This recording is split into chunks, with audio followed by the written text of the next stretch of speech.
Alô, querido aluno que me acompanha no meu canal, seja muito bem-vindo para mais um vídeo que eu quero orientar vocês a respeito dos problemas da tal judicialização em concurso público. Como eu posso entrar na justiça em relação à produção textual, questão discursiva, redação. Então me acompanha até o final, porque você que fez concurso público, mas não entendeu muito bem como é que isso funciona, né? Você que fez CNU especialmente, ou você que vai fazer prova, é importante que você conheça como é que é avaliada a sua redação e como você pode entrar com recurso administrativo ou recurso judicial. Isso é bem importante. Eu quero dar os exemplos que eu tenho visto aqui de editais e provas para você entender, até porque a função do professor é ensinar. Então, eu quero que você entenda como é que funciona o processo de avaliação de uma produção textual, de uma redação, seja ela qual for, numa prova de concurso público. Isso é fundamental. Meu nome é Ricardo Russo, sou professor de língua portuguesa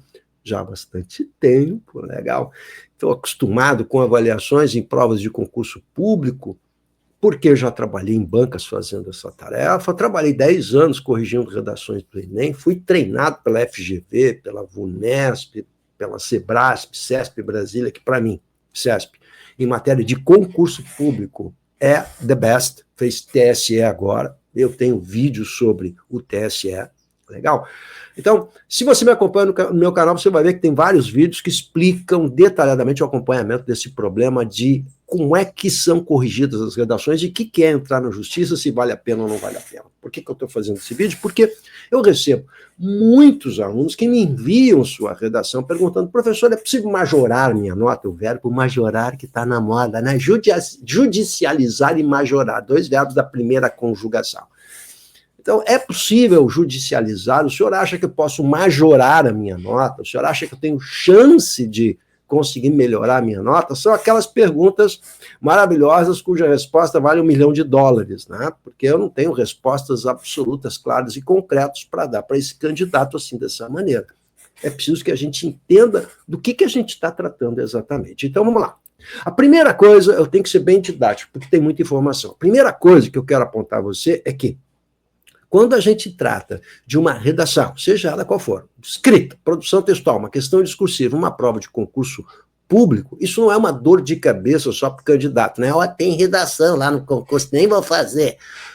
Não, isso é uma dor de cabeça também para as bancas, tendo em vista o fato de que hoje quase todo mundo quer a produção textual em prova de concurso público. Você já viu que cargo bom, tudo tem que ter a tal questão discursiva, isso virou moda. Então, isso massificou, acontece em todos os editais, e hoje quem quer fazer concurso público vai, para conseguir uma vaga legal, tem de saber fazer uma redação, e a maior parte não treinou, não sabe, nem sabe direito como é que é, vai na hora lá e incorpora o Espírito Santo. Não é assim que funciona. Vou deixar na descrição do vídeo o curso de redação para qualquer concurso que tem lá, ó, 10 aulinhas, 8 aulinhas, 9 aulinhas, 10 aulinhas básicas que é para você, o que você precisa saber para conseguir chegar no dia da prova e saber o que fazer, saber o que escrever, como separar parágrafo, período, o basicão, que não adianta, mas eu escrevo todo, tá, você pode escrever bastante, mas acontece que você não sabe como funciona isso numa banca de avaliação de uma prova de concurso público, que é um texto muito específico, legal? Muito específico, que exige especificidade. Você precisa conhecer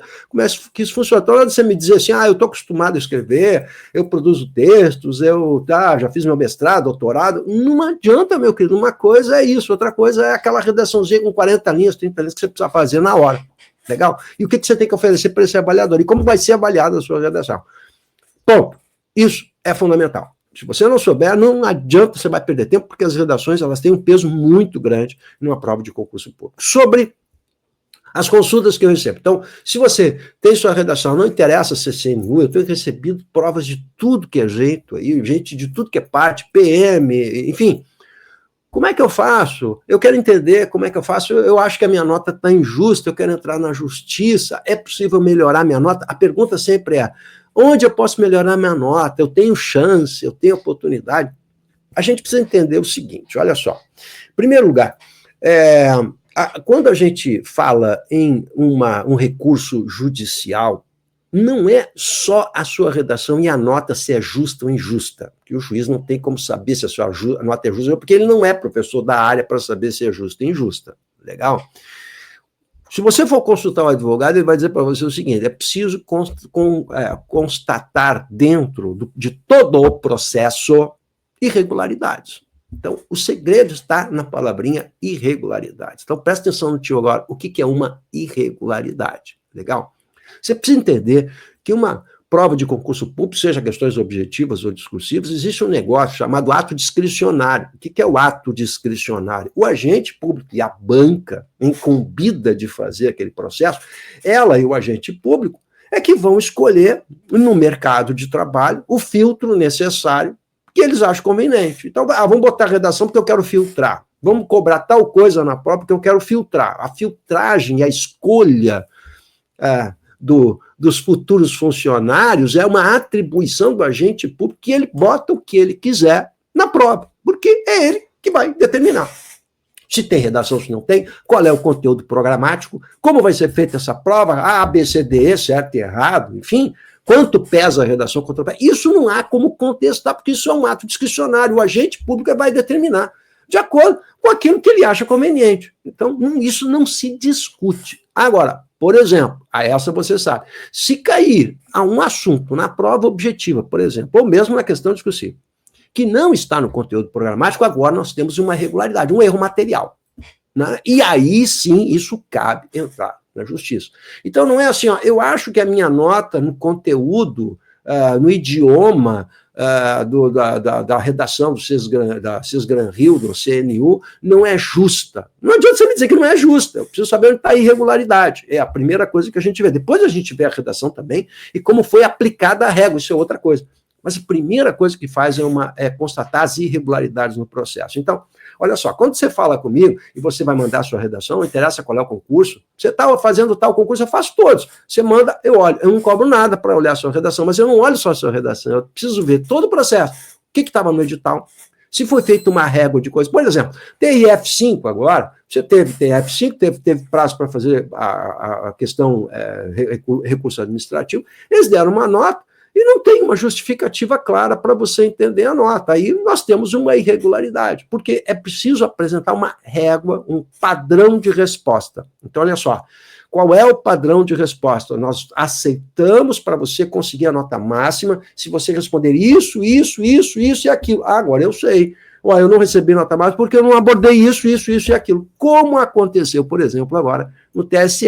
O TSE, que é CESP, e eu estou explicando por que CESP é legal, eu já fiz vídeo sobre isso, legal, eles apresentam esse padrão de resposta e colocam lá quanto você pode receber. Se respondeu isso, recebe nota máxima. Se respondeu metade do item, vai receber nota metade do item.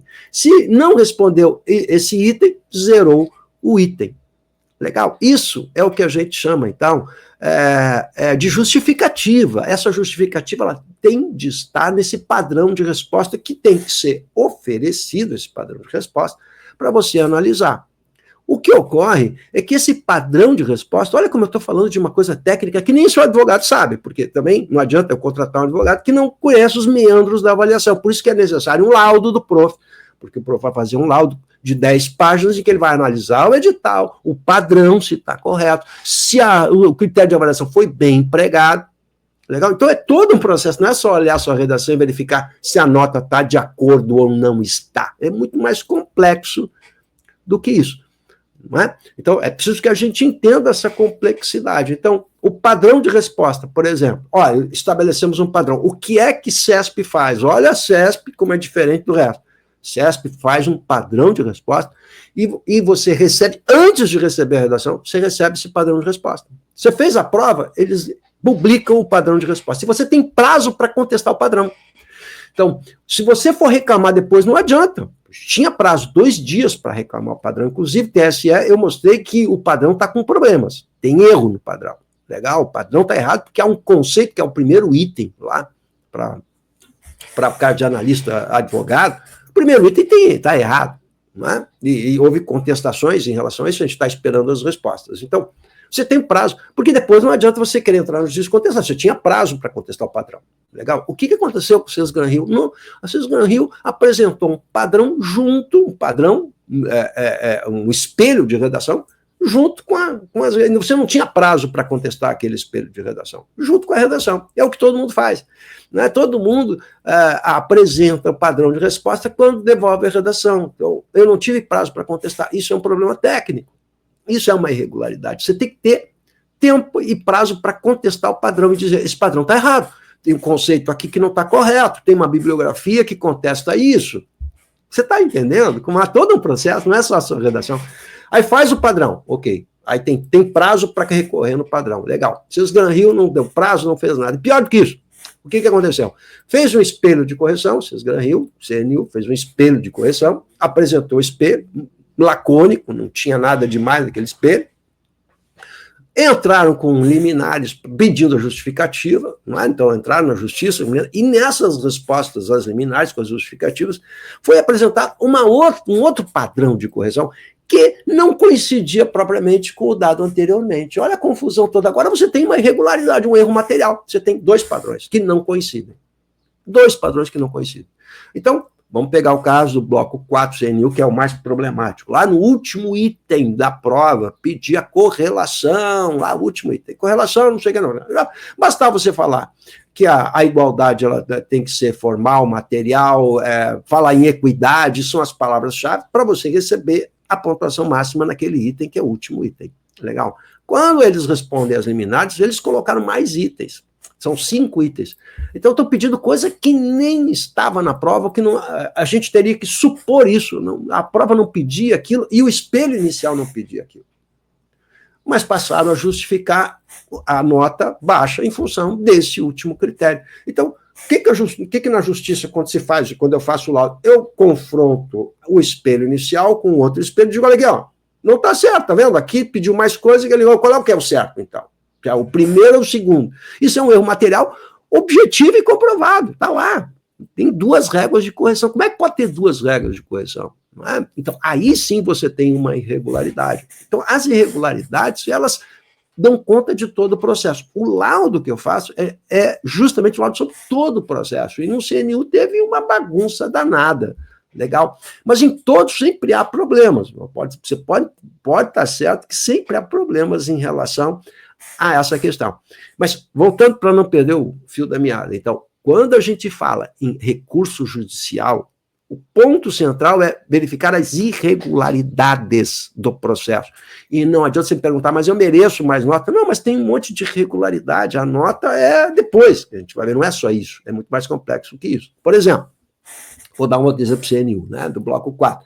Havia questões ambíguas ali. Quando falava em mercado de trabalho, eles tinham na sequência, né, falava sobre a proteção da mulher gestante e lactante, protegida pela lei, isso gera um ônus para o empregador, e na sequência perguntam o impacto, é essa palavra, né, na empregabilidade no mercado de trabalho. Qual é a consequência lógica que você que fez bloco 4 fez, né? Você alinhou uma coisa com a outra. Se existe uma proteção, existe um ônus para o empregador, qual vai ser o impacto? É negativo, vai haver discriminação, vai se preferir uma mão de obra masculina que não tem esse problema. Mas não era a resposta que eles queriam.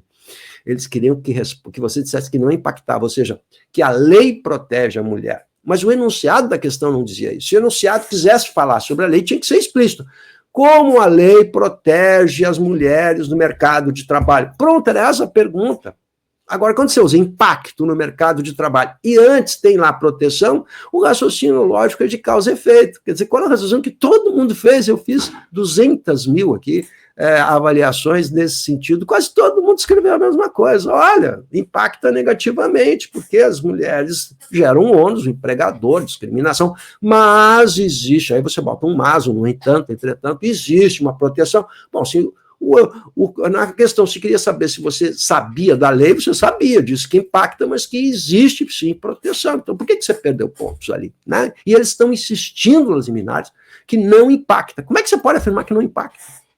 Como você pode afirmar? Então, há um problema material aqui que é uma questão mal formulada. E não é uma questão de ato discricionário. O ato discricionário tem liberdade de pedir o que eu quiser na prova. Né? O agente público diz assim, eu quero cobrar tal coisa, mas a maneira como se cobra é que é problemática. Então, o enunciado da questão 4, ele é muito problemático e gera problemas de toda a ordem, mas não foi só o bloco 4 que apresentou esse tipo de problema.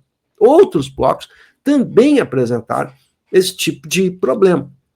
Eu vou dar um exemplo para vocês, deixa eu pegar aqui, né? Deixa eu até botar aqui para vocês na tela, deixa eu ver se eu consigo botar na tela aqui, o bloco 7. É isso aí, bloco 7. Então, vou pegar agora, fiz ainda agora um laudo judicial para o bloco 7, para o bloco 7, e eu queria mostrar para você precisa entender isso, né? Porque a maior parte das pessoas não compreende como é que funciona essa avaliação. É por isso que você me pergunta, pode majorar a nota? Não é só a majoração da nota, né? Antes disso, tem que apontar as irregularidades, as questões mal construídas. Quer dizer, se você faz uma pergunta ruim, a resposta também vai ser ruim.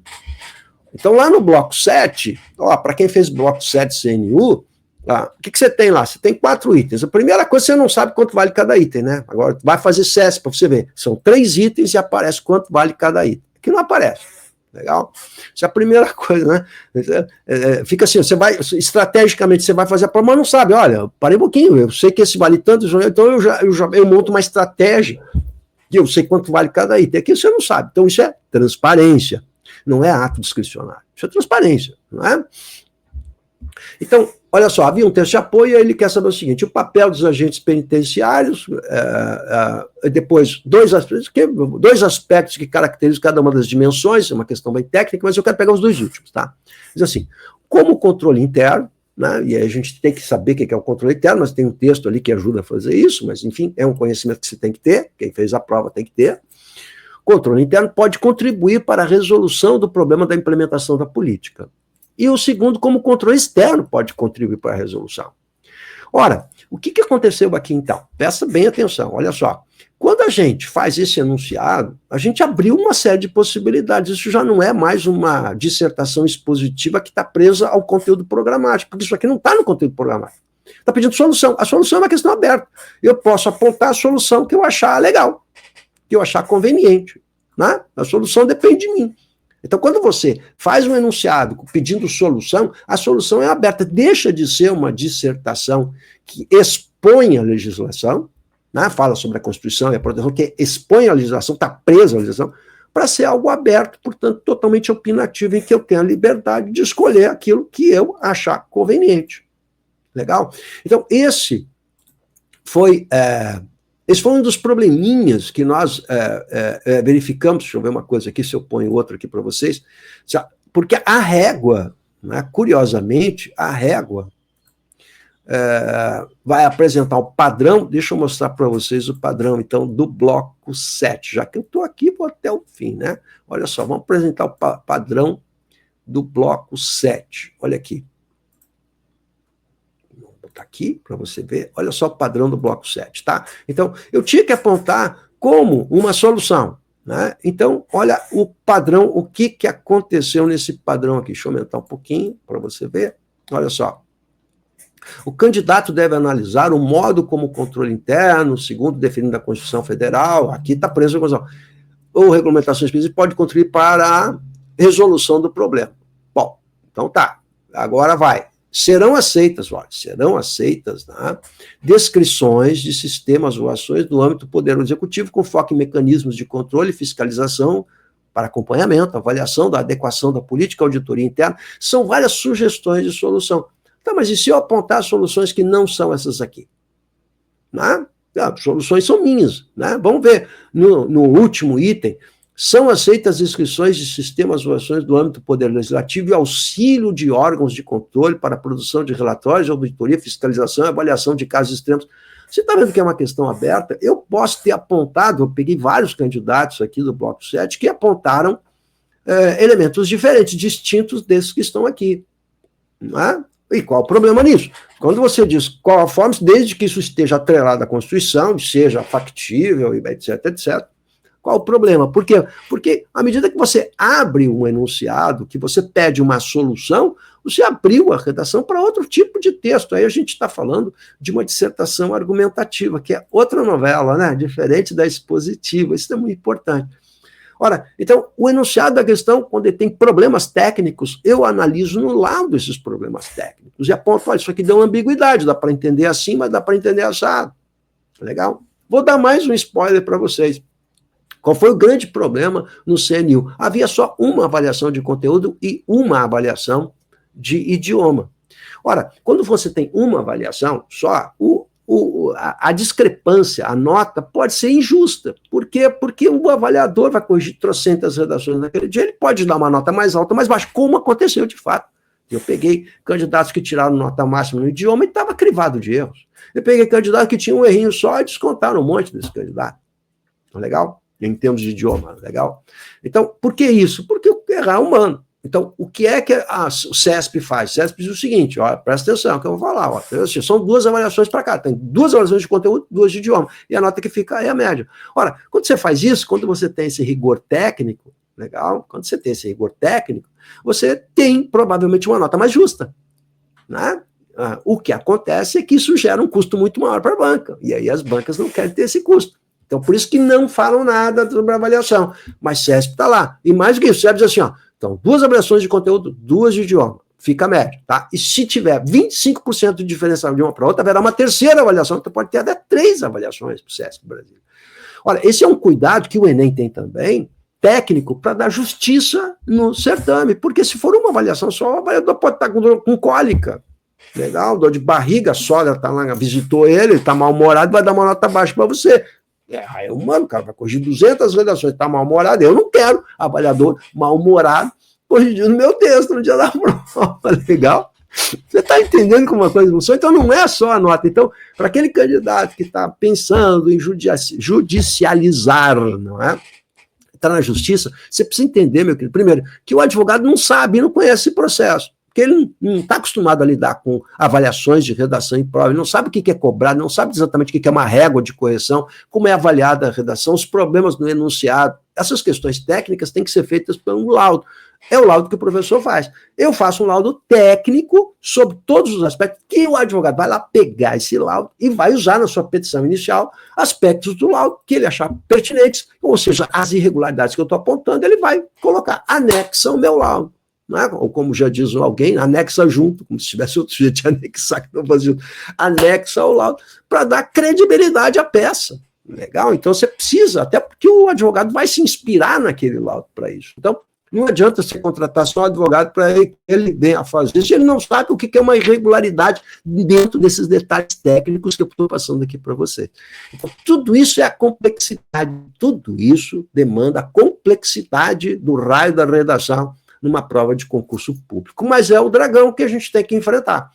E eu estou aqui para ajudar vocês nisso. Então, de novo, ó, dá um joinha pro prof aí, inscreve no canal, manda para a galera, manda para a galera que está pensando se vai ou não vai, se vai fazer ou não. Agora você tem TSE, Correios, está saindo agora, vai sair também os resultados do Correio. Preciso fazer um recurso administrativo que não tem nada a ver com recurso judicial, e não me venha fazer recurso administrativo daquele jeitinho, recorta e cola, que um faz e os outros todos copiam. Eu estou cansado de ver em banca ficar corrigindo diante que manda para a banca assim, eu acho que eu mereço uma nota melhor. Ele acha, que lindinho, querido, você acha que merece? Isso não é recurso administrativo, não faz. Se é para fazer assim, não faz. Tá bom? Dúvidas, problemas e tal, entre em contato com o prof aí, eu vou deixar meus contatos na descrição do vídeo. Beijão para vocês, sucesso, e vamos estudar, né, cara? A melhor coisa que tem a fazer é estudar a redação. Entra no meu curso e aprende a fazer esse raio da redação logo, rapaz.